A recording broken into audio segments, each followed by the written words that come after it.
Thanks for joining me. Today I'm going to be working on my niece's quilt. Let me fix the camera so you can see my cute dog in the back. 14 years ago, I designed a baby quilt for her, and life got kind of weird and that didn't happen. But let me show you what her crib quilt would have looked like. That's the layout, and then those were going to be paper pieced blocks. And this was one of said paper piece blocks. I managed to get 2 or 3 of them done before, I had to set the quilt aside. Fast forward 14 years, and she's probably not into bubblegum pink, and crib size quilt is probably too small for her. So now she's going to get a lap size quilt with much more mature 14-year-old appropriate colors. And thanks for joining and watching me work on this quilt and my sleeping dog. I think part of the beauty of this quilt is you're supposed to put your color strips randomly together before cutting them into blocks. I have a hard time being random. Matter of fact, when I was a nail tech and my clients would come in and ask for polka dots, I'd have like a little mini freak out moment because polka dots are not supposed to be straight up and down and across. They're supposed to be random. So my need to organize brain figured out a way to organize them in my head, but they still looked random. Yeah. I cut my pieces into long strips, and then I just sat with them in my lap and randomly put colors together, keeping in mind, tone or like darkness versus light maybe. But yeah, it was mostly random. Now I gotta iron them, and then I'll use my handy dandy 8.5 inch square and cut them out to 8.5 inch blocks.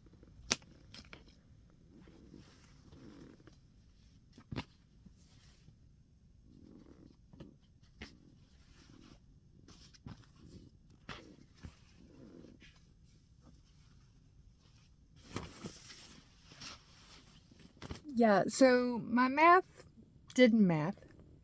Not surprised. Quilt math. And so my blocks, putting my 3 strips together doesn't give me 8.5 inches wide like I wanted. It gives me 7.25. So I'm gonna have 7.25, or maybe just 7-inch blocks.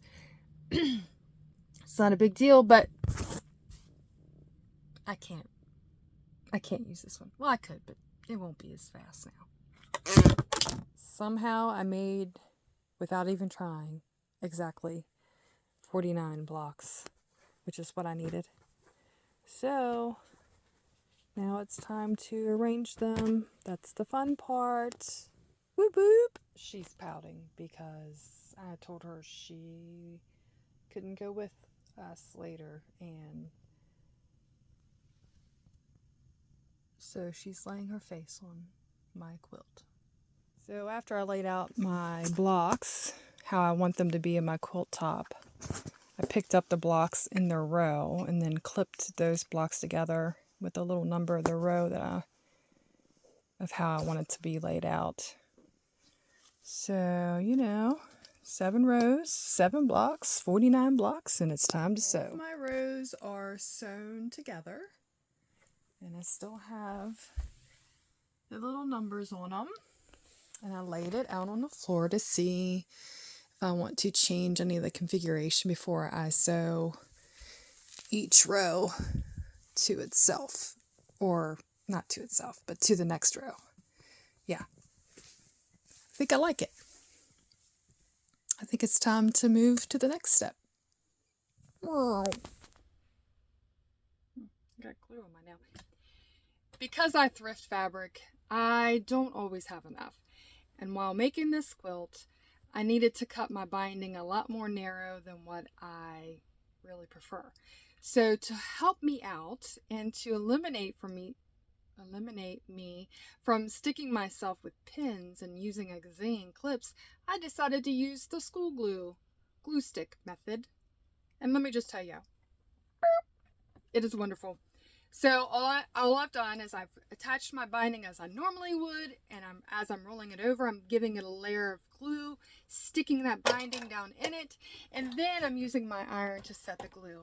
It is phenomenal. No, it doesn't gum up your needle. Ignore my closet behind me because I don't have a door. Clearly, I don't have walls yet, and well, you know.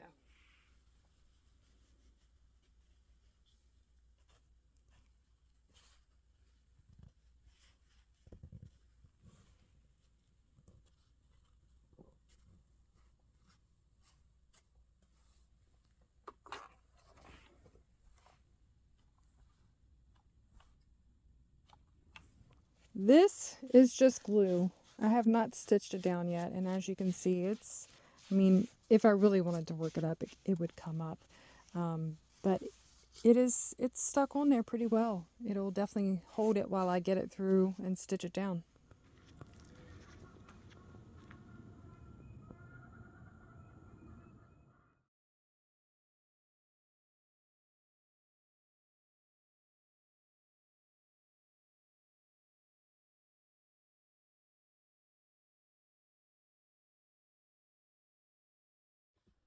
Happy sewing, y'all.